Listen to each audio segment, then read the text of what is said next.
அப்புறம் 5ஆம் இடத்தில் கேது அப்படின்னு வரும்போது இது வந்து புத்திரஸ்தானம், பூர்வ புண்ணியஸ்தானம், பூர்வீகம், இதெல்லாமே 5ஆம் இடம் தான். ஸோ இந்த இடத்துல கேது இருக்கும்போது கண்டிப்பாக இந்த குழந்தை பாக்கியம் அப்படிங்கிற விஷயத்துல ஒரு பிரச்சனையை கொடுப்பார் கேது. அதனால இந்த இடத்துல கொஞ்சம் அவங்களுக்கு வந்து முதல் குழந்தை ஒருவேளை சேதம் ஆயிடுச்சு, மிஸ்கேரேஜ் ஆயிடுச்சு அப்படின்னா நல்லதுன்னு விட்டுறலாம்.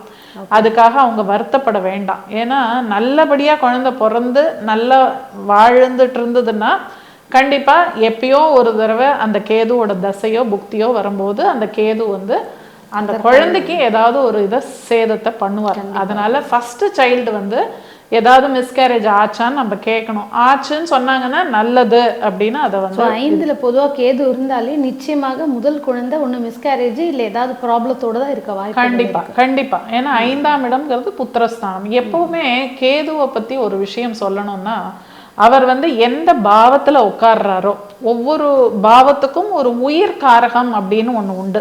இப்ப லக்னம்னா நம்மளை பத்தின விஷயம், 2ஆம் இடம்ங்கிறது குடும்பம், 3ஆம் இடம்ங்கிறது இளைய சகோதரம். அப்போ அது ஒருவேளை இவங்களுக்கு வந்து அறிவுபூர்வமா இவங்க ரொம்ப திறமைசாலியா இருந்து படிப்பெல்லாம் இவங்களுக்கு நல்லா இருக்கு அப்படின்னா அந்த உயிர் காரகம்னு சொல்லக்கூடிய அந்த இளைய சகோதரம் அப்படிங்கிறத ஏதோ ஒரு சேதம் அங்க நடக்கும்.